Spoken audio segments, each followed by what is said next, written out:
മോദി തരംഗത്തിന് പൂർണ്ണ വിരാമമിടുന്നതായി ബീഹാർ തെരഞ്ഞെടുപ്പ് ഫലം. മോദി അധികാരത്തിലെത്തി 18 മാസത്തിന് ശേഷം നടന്ന തെരഞ്ഞെടുപ്പ് സർക്കാരിന്റെ വിലയിരുത്തലായി മാറി. തോൽവിയോടെ നരേന്ദ്രമോദിക്കെതിരായ വിമത ശബ്ദങ്ങൾ ബിജെപിയിൽ കൂടുതൽ ശക്തമാകും.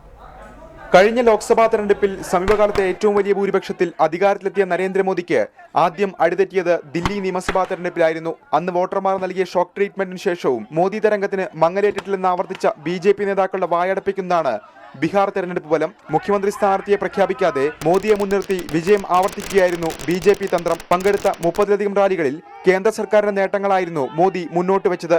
ദേശീയ അധ്യക്ഷൻ അമിത്ഷാ ആകട്ടെ താഴെത്തട്ടിൽ യുപിയിൽ വിജയകരമായി നടപ്പാക്കിയ നീക്കങ്ങൾ ആസൂത്രണം ചെയ്തു. എന്നാൽ മോദി അമിത്ഷാ തന്ത്രം ലാലുവിന്റെയും നിതീഷിന്റെയും തെരഞ്ഞെടുപ്പ് തന്ത്രജ്ഞനായ പ്രശാന്ത് കിഷോറിന് മുന്നിൽ അമ്പെ പരാജയപ്പെട്ടുവെന്നാണ് വിധി വ്യക്തമാക്കുന്നത്.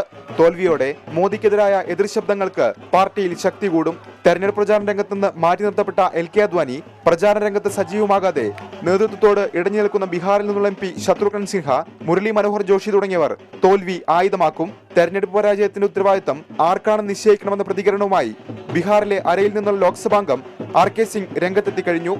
ये हमको लगता है कि हम लोगों को एनालाइज करना चाहिए और रिस्पांसिबिलिटी तय करनी चाहिए कि ऐसी स्थिति क्यों हुई. വരാനിരിക്കുന്ന പശ്ചിമബംഗാൾ, കേരളം, അസം നിയമസഭാ തെരഞ്ഞെടുപ്പുകളിൽ ബിജെപിക്ക് സൂചന നൽകുന്നതുകൂടിയാണ് ബീഹാർ തെരഞ്ഞെടുപ്പ് ഫലം. പാർലമെന്റ് സമ്മേളനം ആരംഭിക്കാനിരിക്കെ തോൽവി ബിജെപിക്ക് ക്ഷീണമായെന്ന് മാത്രമല്ല, രാജ്യസഭയിൽ ഭൂരിപക്ഷം വർദ്ധിപ്പിക്കാനുള്ള നീക്കങ്ങൾ കൂടിയേറ്റ തിരിച്ചടിയാണ്.